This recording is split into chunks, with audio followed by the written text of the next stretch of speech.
Praise the Lord, praise the Lord. क्या आप खुश हैं? क्या आप खुश हैं? आप तालियां बजाकर अपनी खुशी का इजहार करें। Hallelujah, we worship you Lord Jesus. Hallelujah. आज मैंने खुदा से जो मैसेज लिया है वो है हमारी शक्ति प्रार्थना हमारी, हमारी शक्ति प्रार्थना हमारी। इसके लिए मैंने एक आयत ली है जो आपको मिलेगा यशाया नबी की किताब, उसका 40 अध्याय और उसका 31वां पद। यशाया नबी की किताब उसका 40 अध्याय और उसका 31वीं आयत, मेहरबानी से पढ़ें। परंतु जो यहोवा की बाट जोते हैं वे नया बल प्राप्त करते, वो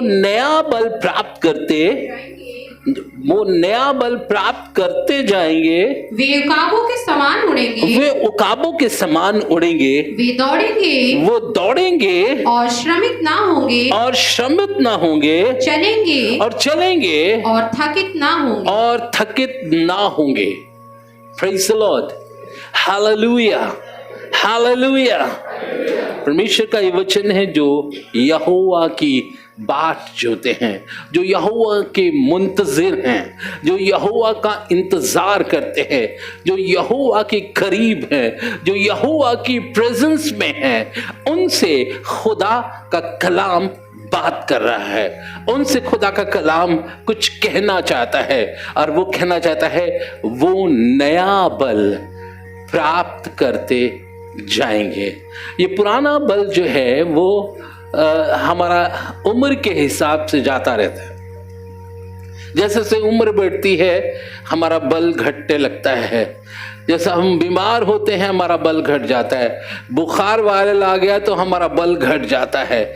कमजोरी आ गई, बल घट गया। मेरे जिसको कोविड हो गया, बल घट गया।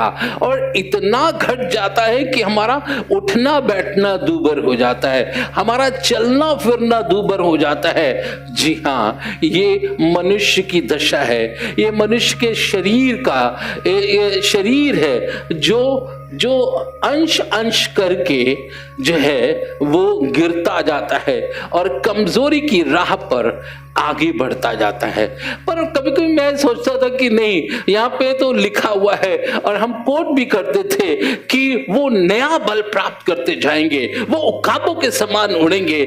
सो बार बार इस बात को कह के हम इस बात के लिए सोचते थे अब मैं बलवान हो गया हूं, अब मैं शक्तिशाली हो गया हूं, अब मैं उकाबों की नहीं उड़ूंगा और आज से ये सारा काम होने लगेगा। मेरे शरीर के अंदर नया बल आ जाएगा, मेरे शरीर के अंदर नई स्फूर्ति आ जाएगी। मेरे अजीजों, पर मुझे कहने दीजिए कि ये जो बल है वो एक ही दिन में आपको थोड़ी ना चार्ज हो जाएंगे, एक ही दिन में नहीं चार्ज हो पाएंगे। आपको ये बल, ये शक्ति लेने की जरूरत है। बल प्राप्त करते जाएंगे, मतलब यहां पे ये नहीं लिखा कि और वो बल प्राप्त कर लिए हैं, नहीं, बल प्राप्त करते जाएंगे। इसका मतलब है रोज हमें बल की जरूरत है। इसका मतलब रोज हमें जो है वो शक्ति की जरूरत है। मेरे अजीजों, यहां पर एक पक्षी का जिक्र है और वो है उकाब पक्षी। और मैं आपको बताना चाहता हूं, अगर उसकी बनावट देखें, वो बहुत ज्यादा भारी नहीं होता है, बड़ा नहीं होता है, लेकिन उसके अंदर बल बहुत होता है।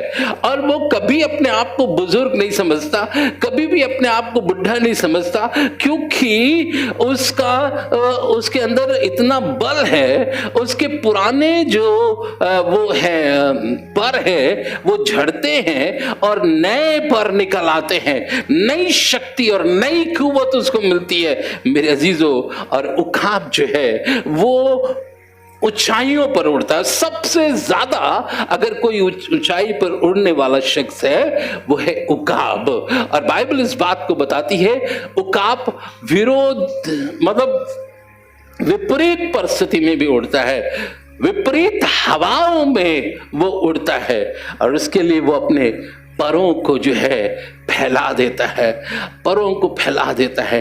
नई शक्ति और नई कुव्वत आने के बाद फिर वो विपरीत हवा में भी उड़ सकता है। विपरीत, मेरे अजीजों, ना जाने कितने कमजोर लोग जो है वो हवाओं के इतने अंधड़ में उड़ते चले जा रहे हैं। अभी आपने टीवी देखा होगा, न्यूज सुनी होगी, जगह पे जगह अमेरिका में तूफान आ गया, चाइना में तूफान आ गया, और ना जाने कितने तूफान जो है वो आ रहे हैं। और आपको पता है, बड़ी बड़ी गाड़ियां, बड़े बड़े ट्रक जो है, बहुत बड़े बड़े जो है पेड़ जो है वो उखड़ कर चले जा रहे हैं, उखड़ कर चले जा रहे हैं। आप जानते हैं वो अब उनमें दम नहीं रहा। किसी दिन दम था, किसी दिन शक्ति थी, किसी दिन कुव्वत थी, पर आज दम नहीं है। आज वो उखड़ के चले जा रहे हैं। मेरे अजीजों, उत्तराखंड में तो एक ऐसा पर्व, एक ऐसा विशाल पीपल का पेड़ जो है जड़ समेत उखड़ के नीचे गिर गया। 100 साल पुराना, इतनी सामर्थ उसके अंदर पाई जाती थी, लेकिन वो उखड़ कर गिर गया। लोग इस बात में हैरान हो गए, चिल्ला उठे। कभी उन्होंने कल्पना की थी कि ये पेड़ कभी गिर नहीं सकता। शायद एक पीढ़ी ने तो इस बात के लिए सोच ही रखा था ये पेड़ कभी गिर नहीं सकता। पर मैं आपको बताना चाहता हूं, एक दिन वो पेड़ गिर पड़ा। एक दिन वो ट्रकें जो है पूरी तरह से बहाव में बह गई। पर मेरे अजीजों, उकाब एक ऐसा पक्षी है जो संघर्ष करता है, जो विपरीत परिस्थिति में चलता है। और खुदा उकाब से हमें सिखाना चाह रहा है, खुदा उकाब के नहीं हमें बनाना चाह रहा है। और जो यहोवा की बाट जोते हैं, जो यहोवा के मुंतजिर हैं, जो यहोवा की प्रेजेंस में चलते हैं, लिखा है वो बल पर बल प्राप्त करते जाएंगे। मेरे अजीजों, और उसके लिए हमको जरूरत है खुदा की हुजूरी। सो मेरे अजीजों, मुझे कह लेने दीजिए, हो सकता है आपका शरीर बहुत महंगा है, आप बहुत कीमती हैं, आपके पास बहुत पैसा है, आपके पास बहुत बड़ा मकान है, आपके पास सब कुछ, ढेरों चीजें खुदा ने आपको दी है। पर मुझे कह लेने दीजिए, आपको भी चार्ज होने की आवश्यकता है, आपको चार्ज होने की आवश्यकता है, नहीं तो आपका ये सब बेकार है, आप किसी काम के नहीं हैं, आप 2 कौड़ी के हैं। आपको चार्जिंग की आवश्यकता है। और चार्जिंग कहां से होती है? खुदावंद की हुजूरी में होती है। जब आप प्रार्थना करते हैं, जब आप प्रार्थना करते हैं, मैंने इसीलिए तो कहा, मेरी प्रार्थना, मेरी शक्ति, मेरी प्रार्थना। ओ मेरे अजीजों, ये फोन जितना आप लगा देंगे, जितना आप चार्ज करेंगे, उतने ही बात कर पाएंगे। मेरे अजीजों, ये शरीर भी तो वैसे ही है। जितना चार्जिंग की तरफ आप भागेंगे, जितना आप खुदा की तरफ भागेंगे, जितना आप खुदा की ओर अपने मन को लगाएंगे, एंड देन खुदा आपको चार्ज करता जाएगा। इसलिए क्या मेरे अजीजों, खुदा की प्रार्थना से भागने की आवश्यकता है? क्या आप खुदा से भागने की जरूरत है? 2 कौड़ी के हो जाएंगे। मुझे कह लीजिए, ये बात बहुत खराब तो लग रही है, पर मेरे अजीजों, ये बात बिल्कुल हकीकत है कि बिना प्रार्थना के आप चार्ज नहीं हो सकते, बिना प्रार्थना के आप चार्ज नहीं हो सकते, बिना प्रार्थना के आप बहुत दिन तक काम नहीं कर सकते, बिना चार्ज के आप डेड हो जाएंगे। जब इतना बड़ा फोन जो है, इतना महंगा फोन जो है, बिना चार्जिंग के बेकार है। ये तो हम सांसारिक बात कर रहे हैं, पर आत्मिक बात यह है कि बिना आत्मा के चार्जिंग के आप कुछ नहीं कर सकते। फिर क्या आप उकाब की नहीं उड़ेंगे? क्या आप ऊंचाइयों पर जाएंगे, पर आप बल पर बल प्राप्त कर पाएंगे? आप कोट करते रहिए, वो बल पर बल प्राप्त करते जाएंगे। आप कोट करिए, जो यहोवा की बाट जोते हैं। मैं खुद इस बात के लिए कोट करता था, यहोवा का इंतजार कर रहा हूं, अब तो मुझे नया बल मिल जाएगा। पर मेरे अजीजों, कई बार मुझे जो है कमजोरी में रहना पड़ा है। कई बार मुझे कोविड के समय ऐसा लग रहा था जैसे मेरे हाथ पांव कांप रहे हैं। कांप रहे हैं, मेरे अजीजों बुखार में कांप रहे हैं, कई महीने लगे कि मुझे फिर अपने पांव से खड़ा होना पड़ा। मैं चल सकता हूं, मैं अब दौड़ सकता हूं। मेरे अजीजों ने कई बार तो मुझे ऐसा लगता था, विनय बोतल भर लाओ, विनय पानी ले आओ, विनय ये कर आओ। क्यों? क्योंकि मुझे ऐसा लग रहा है शायद मैं कमजोर हूं, मैं नहीं कर सकता। गुज़रे हफ्ते मेरी गाड़ी जो है वो पंचर हो गई। अब बड़ी गाड़ी है, उसको ले नहीं जा सकते। अब रात भर सोचता रहा कैसे करूंगा, मैं तो कमजोर हूं, कैसे जैक लगाऊंगा, कैसे उसका पहिया निकालूंगा। मैं सोचता रहा पर खुदा कहता रहा मैं तुझे नया बल दूंगा, मैं तुझे नई शक्ति दूंगा। जब मैं दुआ कर रहा था, मुझे फिर बाद में खुदा ने बताया कितने 5 ही तो बोल्ट है, आपको उसको खोलना है और पहिया लगाना है।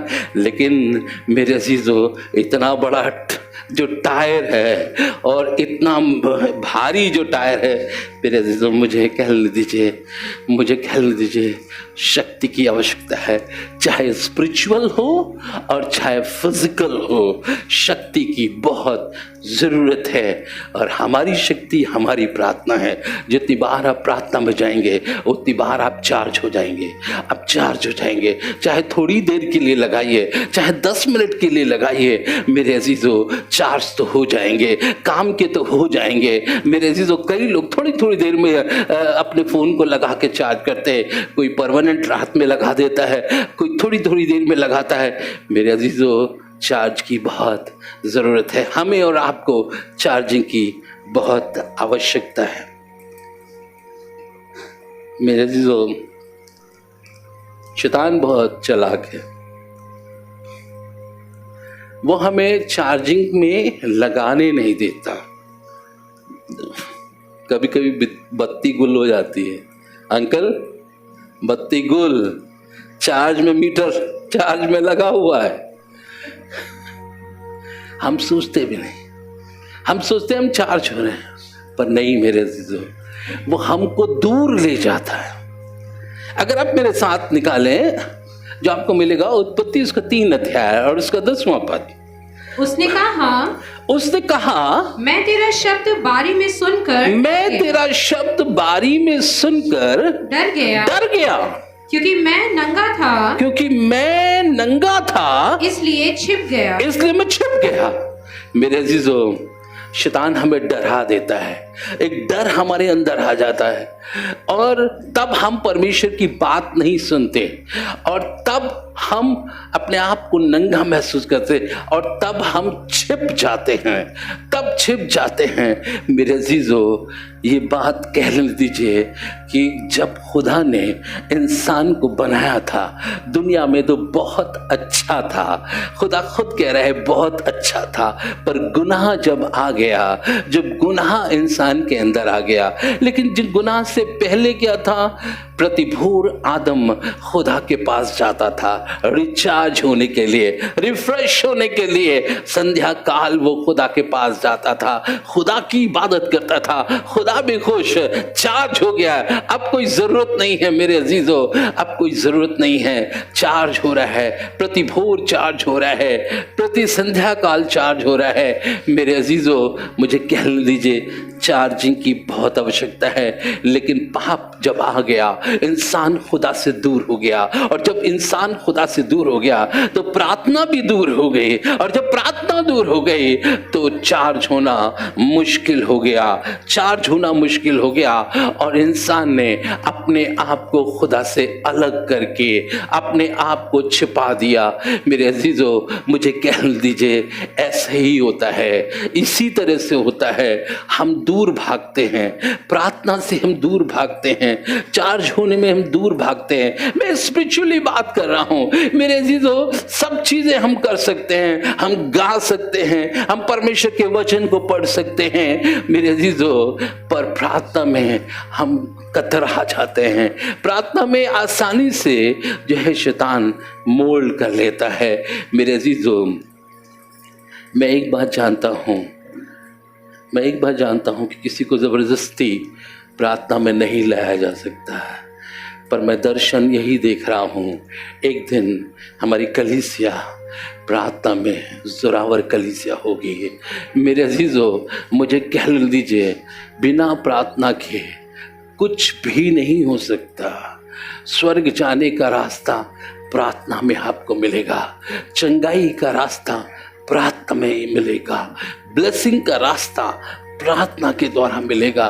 कोई भी चीज देख लीजिए आप, जो आपको अपने व्यक्तिगत जीवन में बहुत जरूरी है और बिना प्रार्थना के मिल जाए, बिना प्रार्थना के मिल जाए, ये अक्सर नहीं होता है।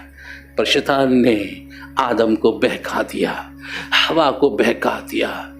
अब कुछ नहीं हो सकता, अब तो तुम्हें दूर ही रहना पड़ेगा।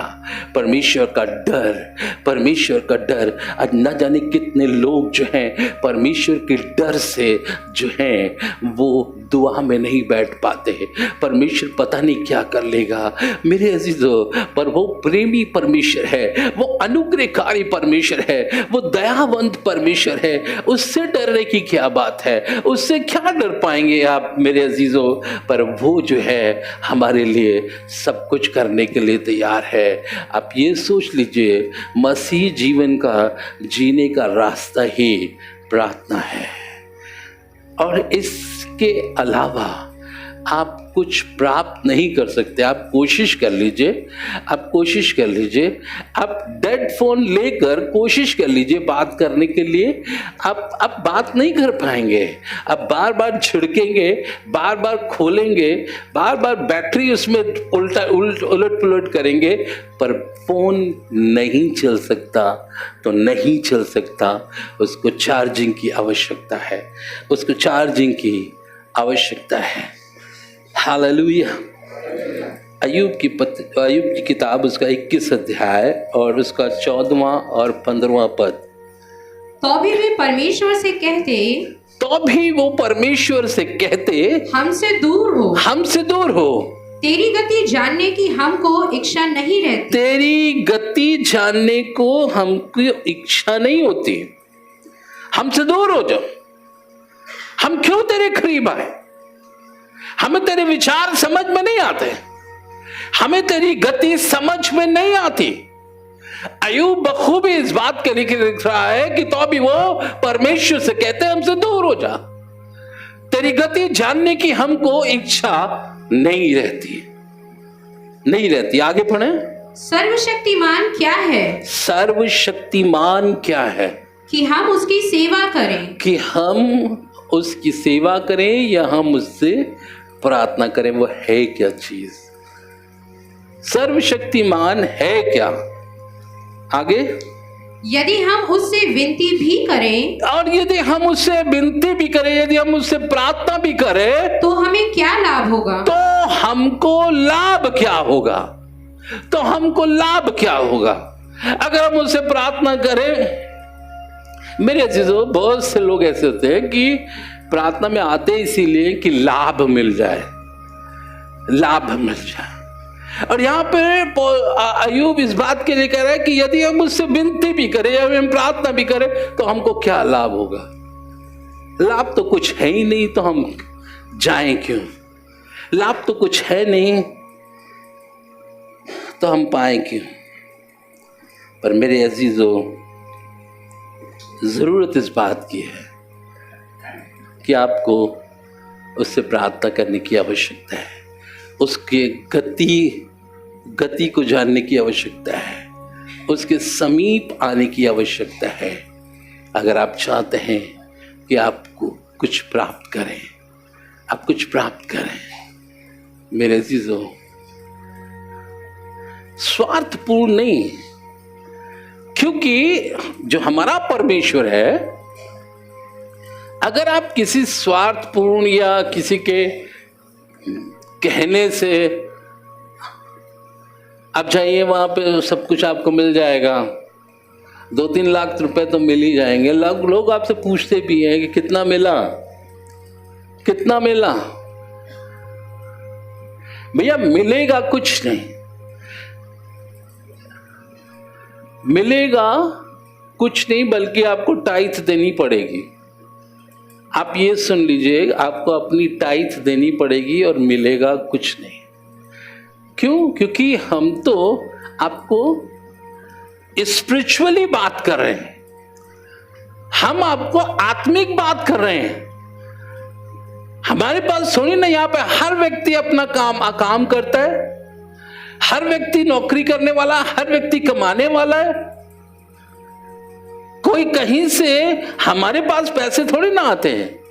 यही कलीसिया है, यही कलीसिया अपने हाथ को बढ़ाती है और यही कलीसिया इस कलीसिया को चलाती है। पर हम तो यहां पर स्पिरिचुअली आपको ट्रेंड कर रहे हैं, हम स्पिरिचुअली आपको बता रहे हैं कि आपको, क्योंकि शरीर से ज्यादा जो महत्वपूर्ण चीज है वो है आपके अंदर जो परमेश्वर ने आत्मा रखा है, वो महत्वपूर्ण है। आपको बताएं, जो इंसान है वो देह, आत्मा और प्राण, ये तीनों चीजों से बना है। क्या? देह, आत्मा और प्राण। और हमारा जो परमेश्वर है, आप सोच रहे हैं वो सिर्फ देह में बना है। नहीं, देह में नहीं है। हमारा आत्मा देह, परमेश्वर देह, आत्मा और प्राण में है। इसीलिए तुम कहते हैं वो जिंदा खुदा है, उसके अंदर प्राण पाया जाता है, वो आत्मा है।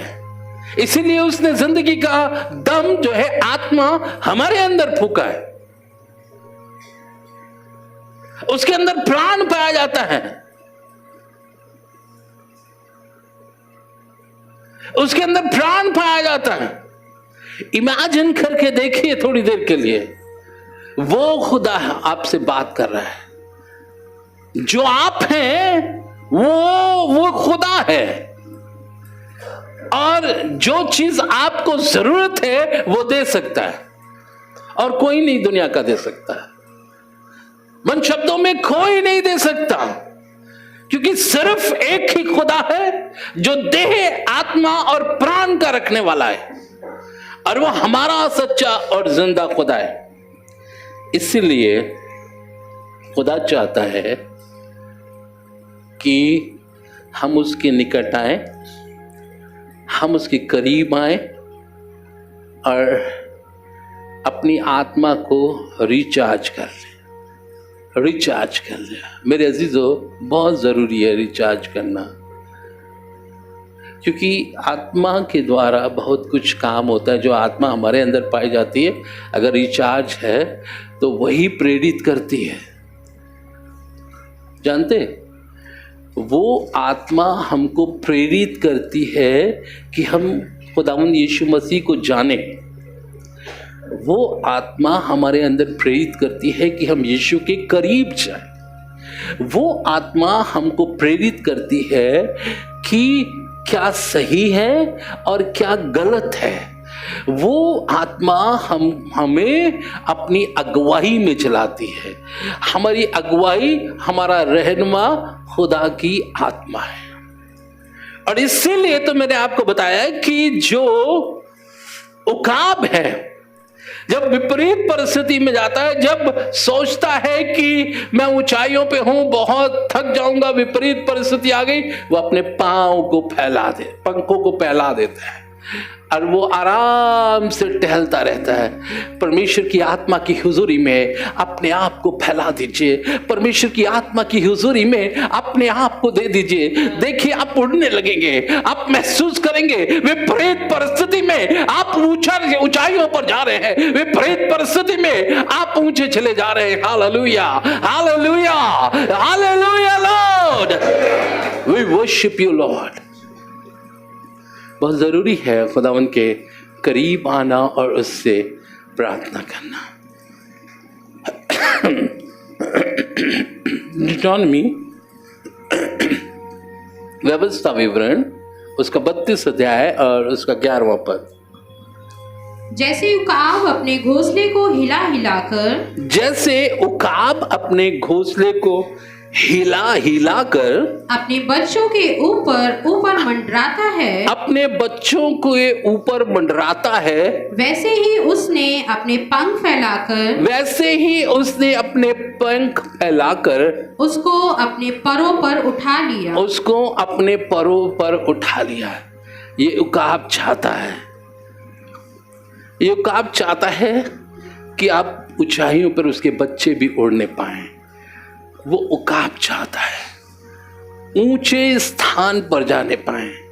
वो पैरों से अपने बच्चों को पकड़ के ऊंचाई पर ले जाता है और फिर छोड़ देता है, छोड़ देता है।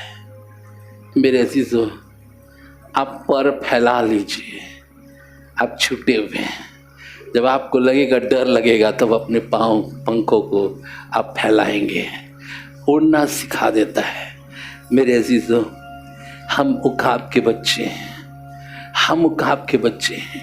खुदा ने हमें नया बल दिया है, हो खुदा ने हमें नई शक्ति दी है, खुदा ने हमें नई कुव्वत दी है। मेरे अजीजों, उसके 15वें पद को देखें। परंतु यशूरून मोटा होकर लात मारने लगा। तू मोटा हाँ, और हष्ट पुष्ट हो गया, मोटा और हष्ट पुष्ट हो गया और चर्बी से छा गया है। और चर्बी से छा गया है। तब उसने अपने सृजनहार ईश्वर को तज दिया, छोड़ दिया और अपने उद्धार मूल चट्टान को तुच्छ जाना। और अपने उद्धार मूल चट्टान को तुच्छ जाना। जब वो अच्छा हो गया, जब वो मोटा हो गया, जब उसको सब प्रकार की चीजें मिलने लगी, जब उसने सोचा कि अब हमको तो कोई जरूरत नहीं है, मेरे पास सब कुछ है। अक्सर ऐसा होता है, जब हमारे पास कुछ नहीं होता है, हम खुदा के पास आते, खुदा हमें बरकत दे, खुदा हमें बरकत दे, खुदा हमें अच्छी नौकरी दे, खुदा हमें ऊंचाइयों पर ले जाए। और हम ऐसा करते करते रोज प्रार्थना करते रहते। और जब खुदा एक दिन आपको धीरे धीरे स्टेप बाय स्टेप उस स्थान पर ले जाता है जहां आप ऊंचाइयों पर चले जाते हैं, सबसे पहला काम आप क्या करते हैं? सबसे पहला काम आपका ये होगा, खुदा को भूल जाओ। कोई जरूरत नहीं है टाई तो देने की। ये सोचो कि खुदा ही है जो आपको इतनी बड़ी नौकरी दी है। खुदा ही तो है। स्टेप बाय स्टेप जब आप जा रहे थे, जब आप इंटरव्यू में जा रहे थे, तो खुदा आपके साथ साथ था, खुदा आपके साथ बना हुआ था। आपने अपने आप कुछ थोड़ी ना किया। ये तो आपका सोचने का नजरिया है, पर खुदा है जिसने आपको आपके साथ ऐसा व्यवहार किया है। लेकिन अब हमें खुदा की जरूरत नहीं है। क्या बात है, हमारी अच्छी खासी सैलरी है, 1.5 लाख, 2 लाख, 3 लाख, 5 लाख। हाँ, अब हमें क्या जरूरत है चर्च जाने की? मेरे पास तो टाइम ही नहीं है, देने की क्या जरूरत है? उनके पास तो बहुत कुछ है। जी हाँ, खुदा के पास बहुत कुछ है। आसमान और जमीन का वो मालिक है, मालिक है। वो सोने और चांदी और हीरे जवाहरात उसके कदमों में पड़े रहते हैं, लेकिन फिर भी वो देखना चाहता है वो इंसान जिसको उसने बढ़ाया है, वो उसकी दृष्टि में किस लायक है।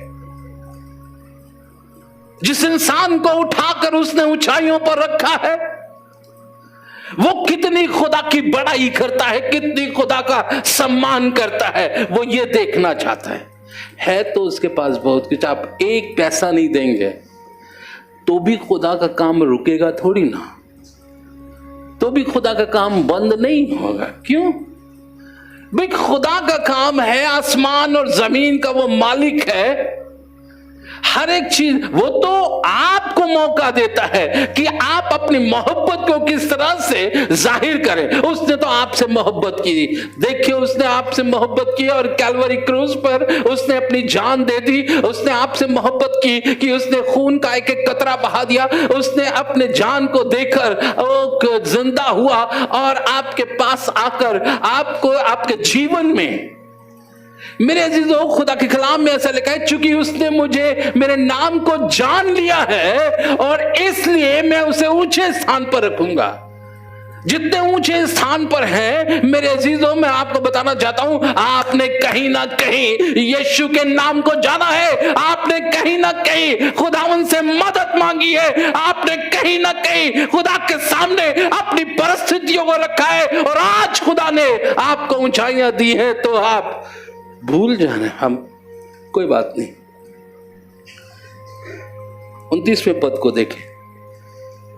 Hallelujah Jesus. भला होता कि ये बुद्धिमान होते, भला होता कि ये बुद्धिमान होते, कि इसको समझ लेते, इसको समझ लेते और अपने अंत का विचार करते। और अपने अंत का विचार कर लेते।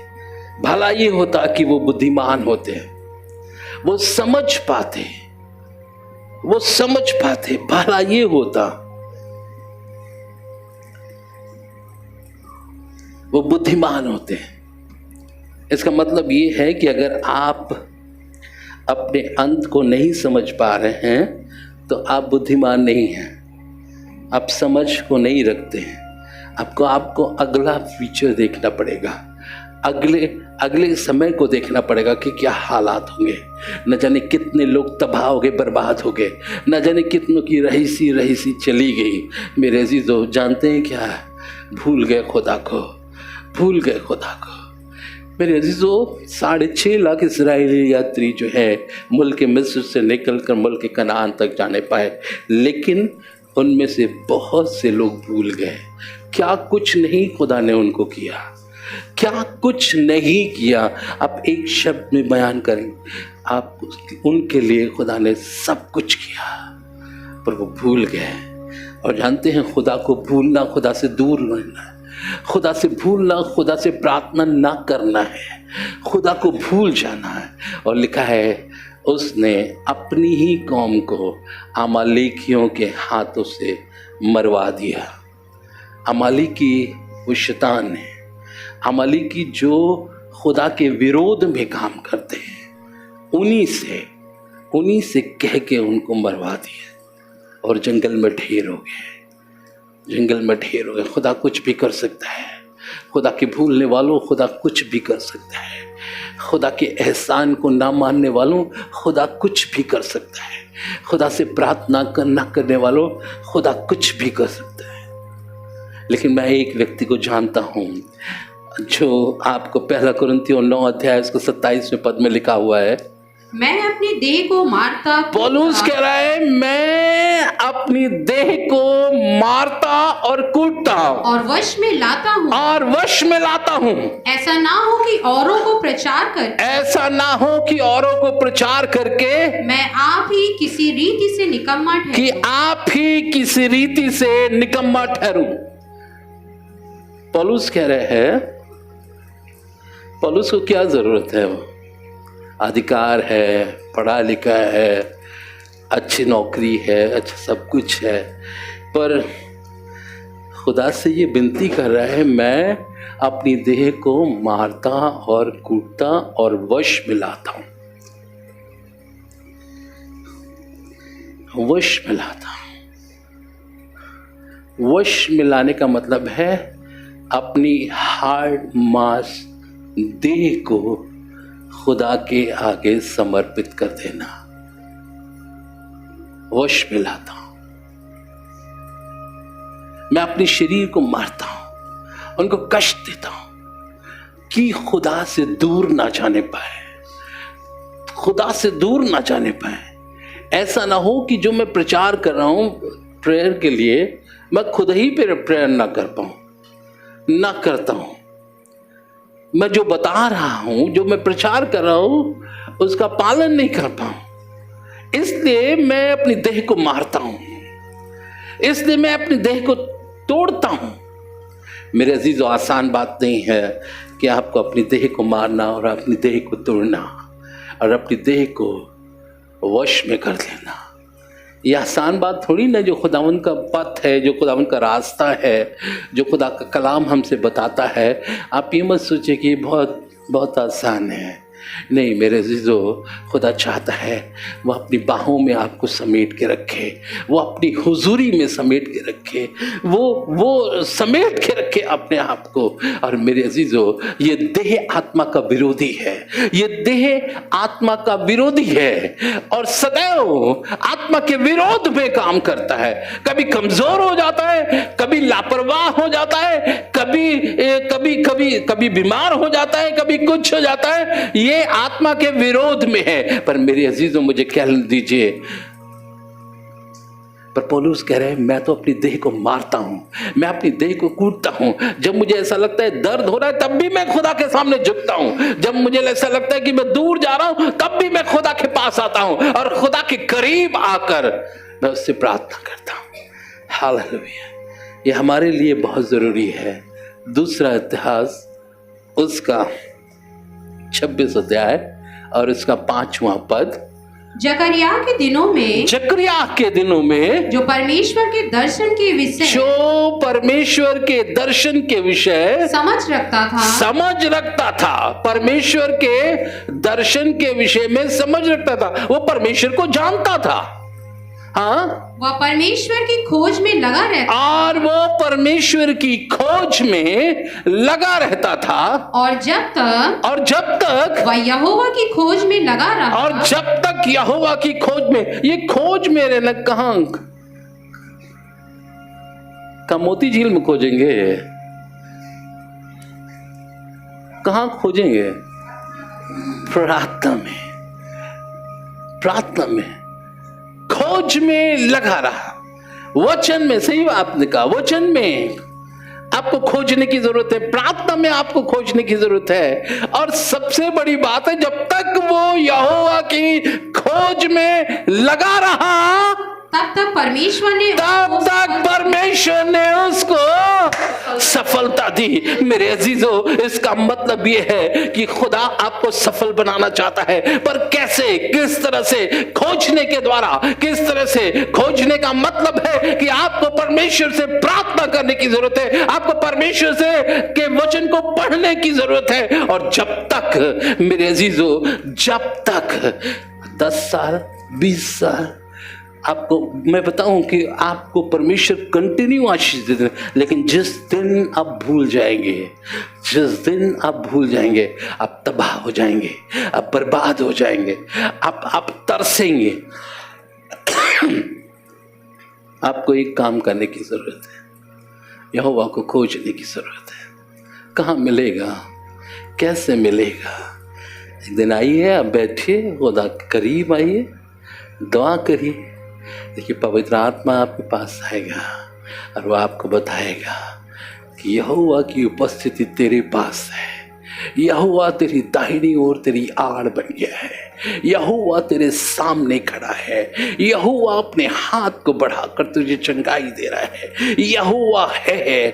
कौन कहता है कि यहोवा नहीं है? यहोवा है। पर यहोवा को देखने के लिए यहोवा जैसी आंखें चाहिए, यहोवा को महसूस करने के लिए वो सेंस चाहिए, आत्मा का सेंस चाहिए कि आप महसूस कर सके कि कोई है जो मेरे सामने खड़ा हुआ है, कोई है जो मेरी सुन रहा है, कोई है जो मुझे जवाब दे रहा है। Hallelujah, hallelujah, praise the Lord, praise the Lord, praise the Lord.